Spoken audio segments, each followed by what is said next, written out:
என்ன துவா கேட்டாலும், என்ன துவாக்கள் கேட்டாலும், எந்த பிரார்த்தனை கேட்டாலும் நாங்க அடிப்படையாக சில அம்சங்களை வாழ்க்கையில கடைபிடிக்கணும். ஒன்று, எங்களுடைய அகீதா சரியா இருக்கணும். நான் எல்லா உரைகளையும் பொதுவாக சொல்ற முக்கியமான ஒரு விஷயம், எல்லாரும் சொல்லணும், சொல்லப்பட வேண்டிய விஷயம், நம்மளோட நம்பிக்கை சரியா இருக்கணும். துவா கேட்கறது பெரிய விஷயம் இல்லை. துவா கேட்கிற ஒரு மனிதர் சமாதிட்ட போய் கேட்கிறாரு, கபரிட்ட போய் கேட்கிறாரு, ஆனா துவா தான் கேட்கிறார். என்ன பிரயோசனம்? என்ற ரப்பிட்ட கேட்கிறது, நான் ரப்ப சரியா விளங்கிக் கொள்ளணும், அகீதா சரியா இருக்கணும். ரெண்டாவது, இத்திபா ஒரு ரசூல் ஸல்லல்லாஹு அலைஹி வஸல்லம் அவர்களை பின்பற்றி கேட்கணும். துவா கேட்கிறேன்னு சொல்லி ஒரு ஆள் துவா கேட்கிறார், பின்னால் உள்ளவங்க ஆமீன் சொல்றாங்க, அப்படியே ஒரு பிதத்தை உருவாக்கி செய்யறாங்கன்னா அது கூடாது. ரசூல்லாவை இத்திபா செய்யணும். ரெண்டாவது என்ன? இத்திபா ஒரு ரசூல் ஸல்லல்லாஹு அலைஹி வஸல்லம். அன்புக்குரிய சகோதரர்களே, இரண்டாவது விஷயம். மூன்றாவது விஷயம் என்னென்றால், நாங்க கேட்கிற துவாவை உறுதியா கேட்கணும். இதா அஹதுக்கும் ஃபல்யஅஸிமில் மஸ்அலா. நீங்க கேட்டா உறுதியா கேளுங்க. சில பேர் உங்களுக்கு அல்லாஹ் அருள் செய்யட்டும், அல்லாஹ் நாடினா உங்களுக்கு அருள் செய்யட்டும், இன்ஷா அந்த வார்த்தை சொல்லக்கூடாது. துவாவுல நாடினால் என்பது கிடையாது. அலைஞ்சா அப்ப அல்லாஹ்ட்ட உறுதியா கேட்கணும். யா அல்லாஹ் எனக்கு இத்தா, யா அல்லாஹ் உதுல்லாஹ வ அன்தும் மூகினூன பில் இஜாபா. அல்லாஹ் தருவான் என்ற நம்பிக்கையில கேட்கணும்.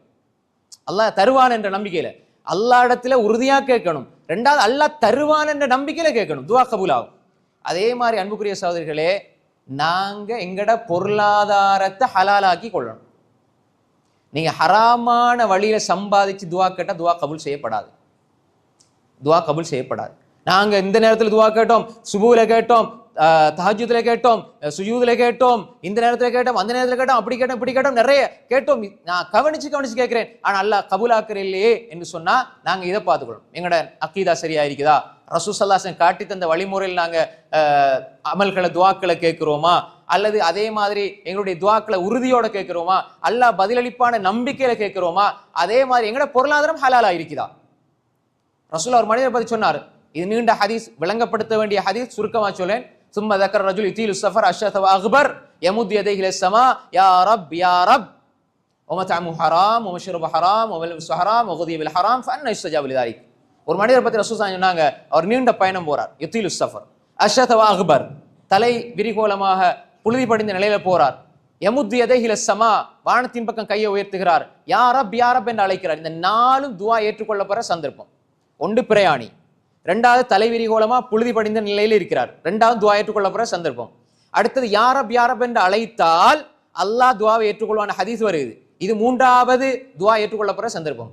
நாலாவது யமுத் யதைஹி இலஸ் ஸமா, கையை உயர்த்துகிறார். மூணாவது யமுத் யதைஹி இலஸ் ஸமா, கையை உயர்த்துகிறார். கையை உயர்த்தி துவா கேட்டால் அல்லாஹ் அதை வெறுமையா விடுவதற்கு வெட்கப்படுகிறான். நாலாவது யா ரப் என்று அல்லாஹ் அழைக்கிறார், அதுவும் துவா ஏற்றுக்கொள்ளப்படுற சந்தர்ப்பம். இந்த நாலும் துவா ஏற்றுக்கொள்ளப்படுற சந்தர்ப்பமாக இருந்தாலும் ரசூலுல்லாஹ் சொன்னாங்க, மத்அமுஹு ஹராம், அவர் சாப்பிடுவது ஹராத்தை சாப்பிடுறார்.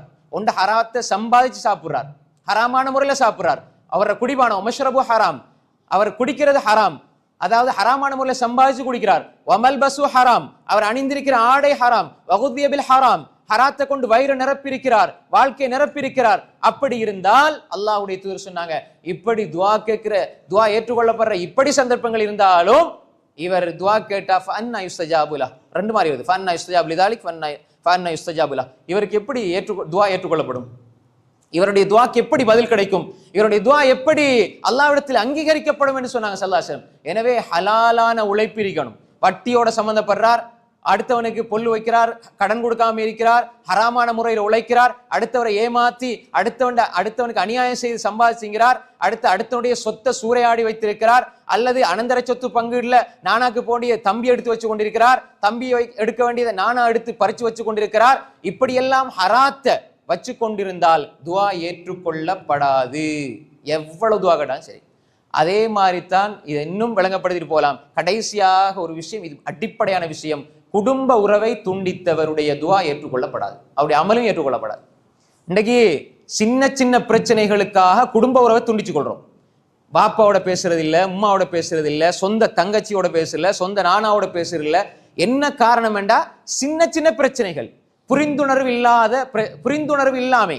அதாவது யாரோ எந்த ஒரு விஷயத்தை யாருக்கோ சொல்லியிருப்பார், நாலாவது நபர் வந்து சொல்லி கேட்டு குடும்பத்துக்குள்ள சின்ன பின்னமாக இருக்கும். சொந்த தாத்தா தங்கச்சியோட, தங்கச்சி தாத்தாவோட, தாத்தா தங்கச்சி உம்மாவோட, உம்மா வாப்பாவோட, வாப்பா உம்மாவோட பேசுறது இல்லை, குழப்பம். சின்னம்மாவோட பேசுறதில்ல, பெரியம்மாவோட பேசுறதில்ல, சின்ன சின்ன விஷயங்களுக்காக. யார் குடும்ப உறவை துண்டிக்கிறார் அவர் சொர்க்கம் செல்ல மாட்டார். யார் குடும்ப உறவை துண்டிக்கிறாரோ அவருடைய துவாக்கள் ஏற்றுக்கொள்ளப்படாது, அவருடைய அமல்கள் அல்லாஹ்விடத்தில் உயர்த்தப்படாது. அன்புக்குரிய சகோதரிகளே, குடும்ப உறவை துண்டித்திருப்பவர்கள் குடும்ப உறவை சேர்ந்து கொள்ள வேண்டும். அதுக்கு சிறந்த காலம் ரமலானுடைய காலம். ரசூல் ஸல்லல்லாஹு அலைஹி வஸல்லம் சொன்னாங்க, யார் ஒரு மனிதன் ரமலானுடைய காலம் வந்தும் அவருடைய பாவங்கள் மன்னிக்கப்படாத நிலையில ரமலான் அவரை விட்டு செல்கிறதோ, அவர் ரமலானை விட்டு செல்கிறாரோ, அவர் நாசமாகட்டும்னு சொன்னாங்க. ரசூல்லா சாபமிட தெரியாத, சபிக்க தெரியாத, அல்லாஹ்வுடைய தூதருடைய வார்த்தையால வாயால சபிக்கப்பட்ட ஒரு சமூகம் இருக்குன்னா பாவம் மன்னிக்கப்படாதவங்க. பாவம் மன்னிக்கப்படணும்டா நாங்க இஸ்திக்பார் செய்யணும். இஸ்திக்பார் ஏற்றுக்கொள்ளப்படணும்டா எங்கட குடும்ப உறவு சீரா இருக்கணும். உங்களுக்கு உங்களோட அம்மா என்ன அநியாயம் செஞ்சாலும் சரி, உங்களோட வாப்பா என்ன அநியாயம் செஞ்சாலும் சரி, உங்களோட தங்கச்சி தாத்தா அநியாயம் செஞ்சாலும் சரி, நீங்க மன்னிச்சு வாழுங்க, விட்டு கொடுங்க. அல்லாஹு தஆலா நிச்சயமாக உங்களை மன்னிப்பான். எனக்கு அல்லாஹ்வோட மன்னிப்பு தேவை, ஏண்ட துஆ ஏற்றுக்கொள்ளப்படணும். எனவே அன்புக்குரிய சகோதரர்களே, உறவுகள் சின்ன சின்ன விஷயங்களுக்காக பிரிஞ்சிருந்தா, உம்மா அப்பா வச்சுக்கொண்டா, வாப்பா அப்பா வச்சுக்கொண்டா, நீங்க மன்னிப்பு கேளுங்க. மன்னிப்பு கேட்பதால எந்த ஒன்றும் குறைஞ்சு போகாது, உங்களோட கண்ணியம் கூடும்னா சொன்னாங்க ஸல்லல்லாஹு அலைஹி வஸல்லம். ரசூலா சொன்னாங்க, நீங்க மன்னிப்பு கேட்கறதுனால, மன்னிப்பு கொடுக்கறதுனால உங்களோட கண்ணியம் தான் கூடும். எனவே அன்புக்குரிய சகோதரர்களே, பிரார்த்தனை ஏற்றுக்கொள்ளப்படுறதுக்கு குடும்ப உறவை துண்டித்து இருந்தால் அந்த துஆ ஏற்றுக்கொள்ளப்படாது. எனவே இந்த அடிப்படைகளை கருத்தில் கொண்டு இந்த சந்தர்ப்பங்களிலும் இந்த நேரங்களிலும் அல்லாஹ்விடம் உறுதியாக துஆ கேட்க வேண்டும். நல்லெண்ணத்தை அல்லாஹ்விடத்துல நல்லெண்ணத்தை வச்சு கேட்கணும். அல்லாஹ் எப்பொழுதும் என் துஆவை ஏற்றுக்கொள்வான் நல்லெண்ணத்தை எடுத்துக்கொள்ள வேண்டும்.